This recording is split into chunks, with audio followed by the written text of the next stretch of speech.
Bienvenue à Les Affaires Brassicole, votre balado sur l'entrepreneuriat brassicole du Québec, avec Leonardo Calcagno de Baron Mac.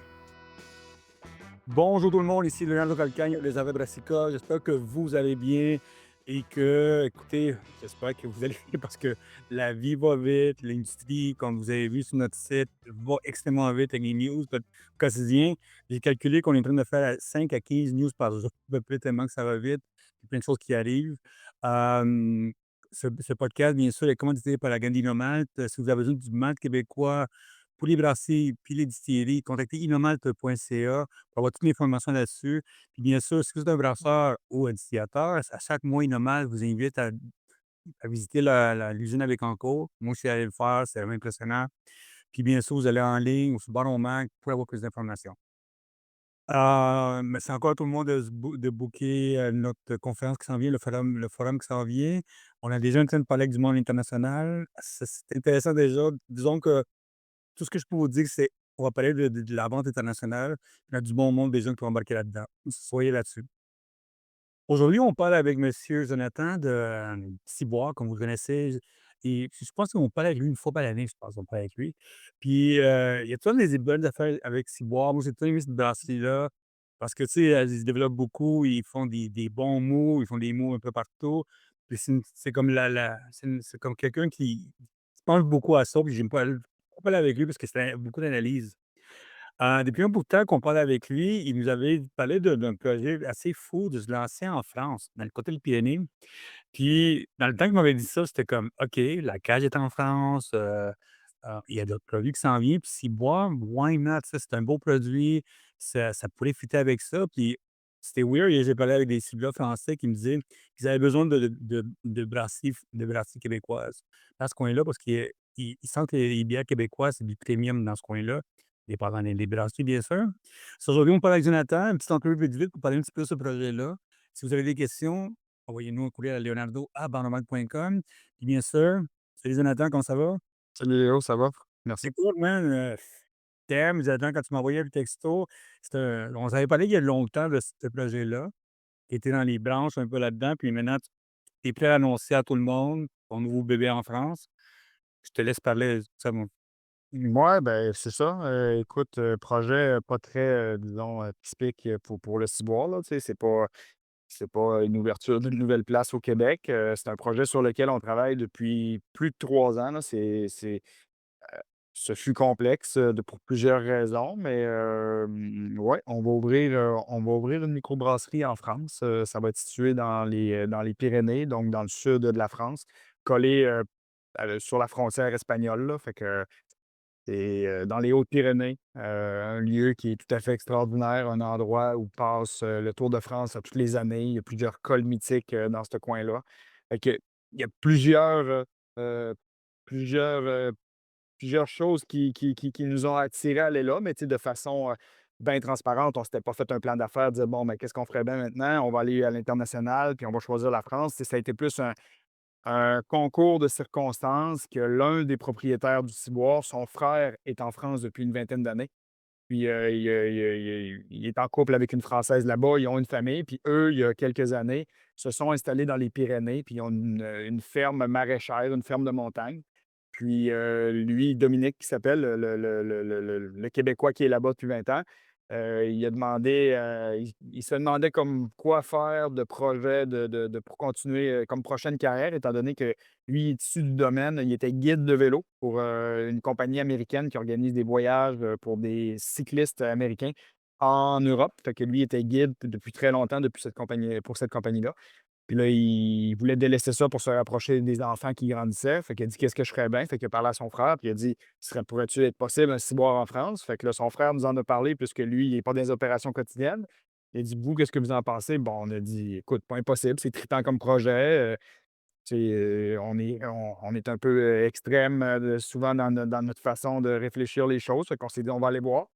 Et ça nous a mené à 3 ans et plus tard, ben, l'ouverture va être au mois de mai. Fait que, on a réussi, mais je peux vous dire que ce fut tout un chemin de croix, de réaliser toutes les étapes d'un projet à distance, dans un écosystème, comme la France, dans un endroit genre jugé patrimonial comme les Pyrénées. Tu fais pas ce que tu veux, là. Fait que Mais ça va donner un projet extraordinaire, là. Je pense que tous les Québécois qui vont voir ça vont être, vraiment fiers et impressionnés.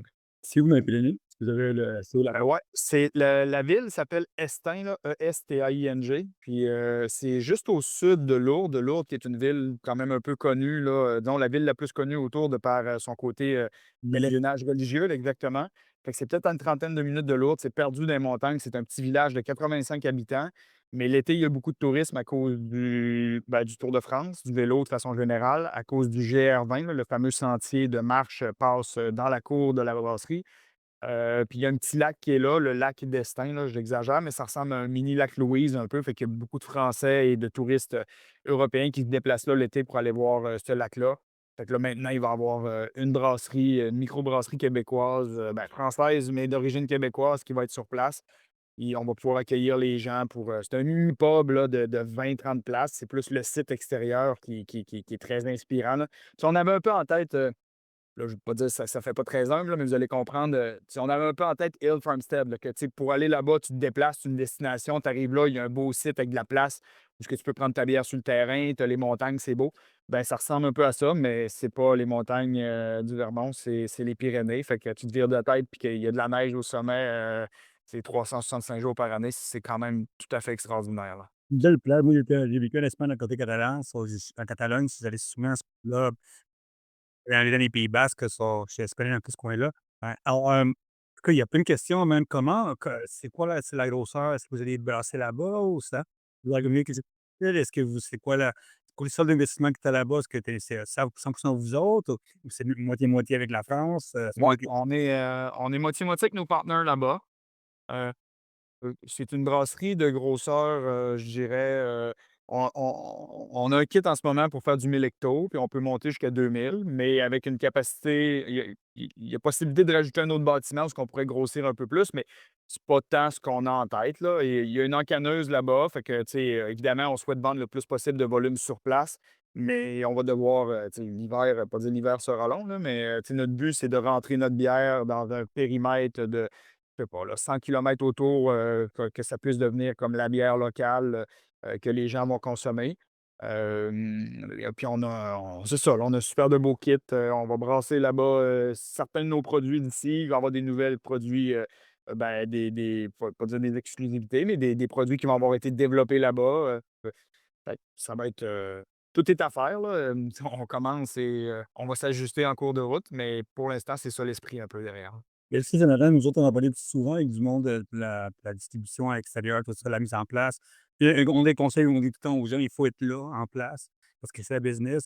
Comment toi, je sais que tu es quelqu'un qui analyse beaucoup, on se parle souvent, toi et moi, là-dessus. Comment la mise en place d'une entreprise en France, comment tu vas mettre ça en place dans ton cerveau de comme de pouvoir travailler à l'extérieur de loin, plus tout ce que tu as ici là-dessus, les que tu as. Puis bien sûr, ce que ta vie, elle va changer, bien sûr, dans un coin. Qu'est-ce qui ça vient tout là-dessus? Est-ce que c'est en plus est-ce que c'est le début d'une, pénétration vers la France? Qu'il y a, comme je te parlais, quelqu'un qui me parlait de ça, qu'il y a un appétit pour la bière québécoise de premium dans ce coin-là. C'est quoi toute ta vision derrière ça? Ben, écoute, premier bout de ta question, comment qu'on va gérer ça un peu à distance? Tu sais, je te dirais que si on démarrait un pub, là, une succursale Ciboire comme on la connaît, je l'aurais pas faite. Je serais stressé étant donné que c'est un peu, c'est de la haute voltige, tu sais, faire de la restauration, faire un pub, fait qu'aller le faire à distance, je le ferais pas, dans la forme actuelle. Là, le fait qu'on ouvre quelque chose, un petit pub de 25-30 places qui fonctionne l'été avec les touristes et opéré par 2 personnes parce que Hélène, la conjointe de Dominique qui est là-bas, elle aussi, elle vient du domaine du guidage en vélo et avant des études en tourisme. Fait que c'est des champions dans ma tête, des champions du monde d'accueillir les gens, sont vraiment bons avec le service à la clientèle. C'est ce qu'ils ont fait toute leur vie, là. Fait que ça me rassure. Puis le reste, tu sais, pour dire, la distribution, tout ça, tu sais, je pense qu'au Québec, toutes les brasseries ont eu un cours intensif, de quoi faire en distribution et quoi ne pas faire dans les dernières années, là. Fait qu'on part avec un modèle très axé sur ce que l'on fait actuellement. On distribue dans un périmètre qui est pertinent autour des villes où on est. Puis, On le fait bien en contrôlant nous-mêmes. Tu sais, là-bas, il y a beaucoup d'intermédiaires et tout. Nous, on va faire nos affaires nous-mêmes. Puis si tu veux notre bière quelque part, tant mieux. Ben, si c'est pas possible, ben, ce sera correct aussi. Fait que c'est de même qu'on va la jouer. Puis, tu sais, le fait que si je te disais, Léo, on veut s'ouvrir une brasserie de 10 000 hectos là-bas, tu sais, j'aurais chaud un peu, là. Mais, tu sais, 1 000 hectos, bien que c'est pas des volumes négligeables, là, puis je sais qu'il y a plusieurs brasseries au Québec comme ça, mais, tu sais, c'est réalisable, là. Tu sais, je pars pas avec en disant des idées de grandeur démesurées. Fait que, je pense qu'on arrive avec des produits de qualité, ils ont besoin de bière là-bas. Tu sais, j'y suis allé, puis tu sais, il y a des très bonnes bières en France, mais malheureusement, en distribution, j'en ai pas vu beaucoup. Puisque c'est long, le transport, il y a beaucoup d'intermédiaires, la bière est au chaud dans les épiceries.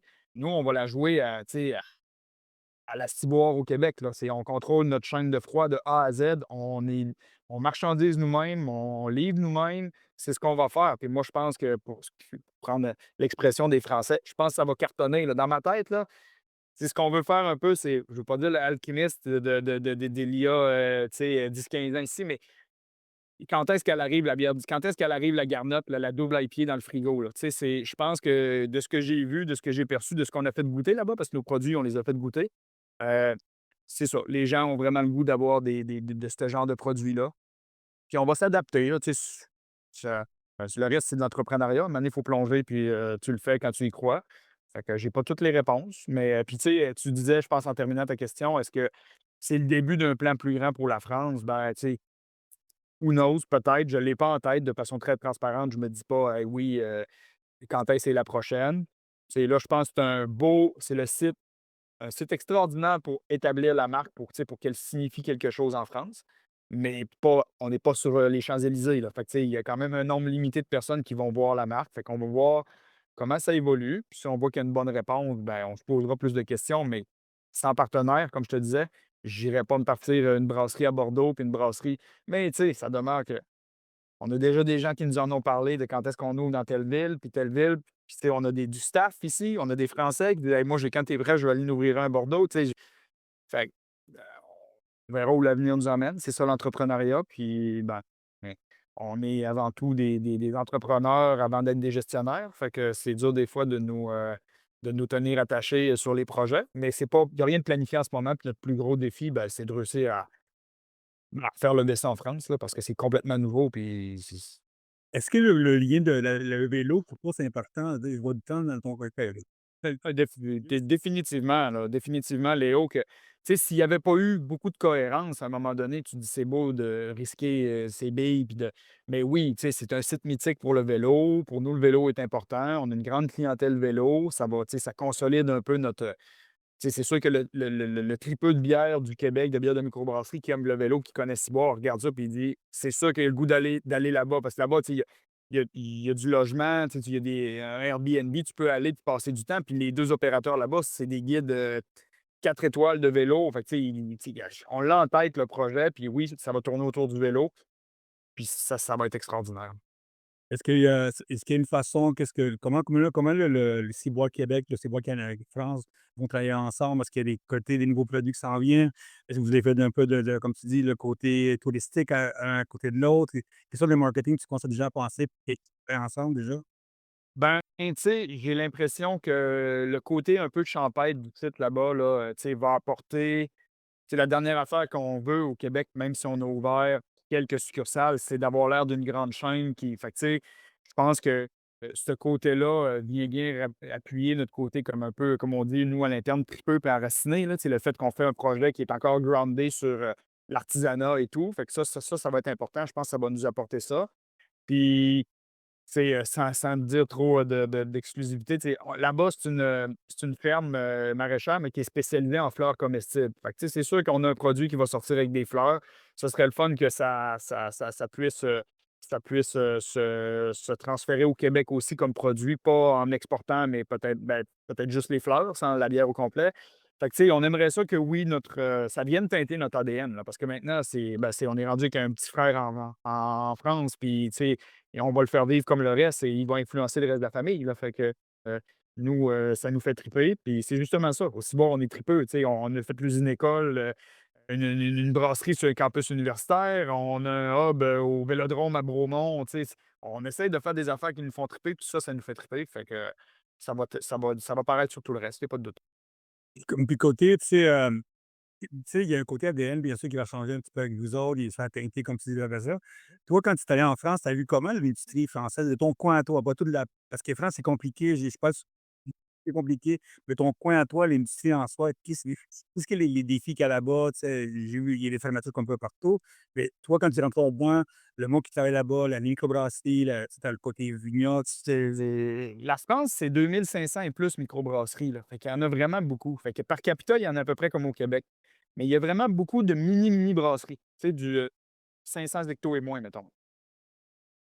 Et parmi ces brasseries-là, ben, il y en a beaucoup qui réussissent des belles bières, des coups de circuit, des bières barriquées. Fait que quand tu vas, mettons, dans les caves à bière, là, mettons, nos DEP spécialisés ici, là-bas, ils appellent ça des caves à bière. Ben, quand tu vas chez le caviste, tu as quand même des beaux produits, mais tu sais, comme n'importe quelle brasserie du Québec qui réussissent 1 ou 2 fois par année à sortir une super bonne bouteille d'un produit. Pour tous les produits plus réguliers, tu sais, ce qui est peut-être plus en ce moment le segment du marché qui fonctionne, ils ont ils ont un certain retard, je crois, sur la distribution leur rend ça pas facile. Comme je te disais, beaucoup d'intermédiaires, beaucoup de. Fait que les produits sont pas frais, les produits. Tu sais, il y a des bonnes bières, mais tu dis à la brasserie sur place, ça aurait été très bon, mais rendu sur la tablette, c'est moins trippant. C'est au chaud à côté des grosses bières belges à 9 d'alcool. Ils ont une culture, j'ai remarqué là-bas, tu sais, ils sont pas encore rendus à dire on veut des nano IPA, là. C'est encore. Ils cherchent vraiment la culture du vin, la culture de la bière belge. Ils sont encore sur du stock assez fort en alcool. Euh, Fait que, tu sais, le marché, il y a des belles brasseries. Ça s'est américanisé, je dirais, dans les 10 dernières années avec des belles brasseries, tu sais, qui ont sorti de la canette, qui ont un peu la mode américaine, là. Mais c'est très éparpillé, puis c'est grand, la France, tu sais. Fait que je te dirais que dans notre coin, il y en a peu qui vont offrir ce qu'on offre. Fait que c'est ce qu'on aspire à faire, mais rendu là, tu sais ce que c'est, un plan d'affaires, puis ce qui se passe sur le terrain. C'était pas ma première fois dans ma vie que tu as un plan, puis que tu dis: «OK, finalement, c'est peut-être on a visé à tant de degrés, mais on est 15 degrés à côté, là, fait qu'on va s'adapter, mais moi, ça m'excite plus que ça me fait peur, là. Ah, moi, c'est un va qui sait boire tout à coup pour devenir une ambassade pour le Québec, dans ce coin-là? Ben, puis tu sais, exactement, j'aspire à ce qu'on devienne l'ambassade officielle de France et tu sais, j'ai déjà commencé à parler avec des brasseurs québécois, tu sais, dire, tu sais: «Quand est-ce que tu viens faire une collab là-bas?» Tu sais, on veut le dynamiser, on veut le rendre le fun. Ça va être le fun de brasser de quoi là-bas, après ça, d'en exporter une petite partie au Québec.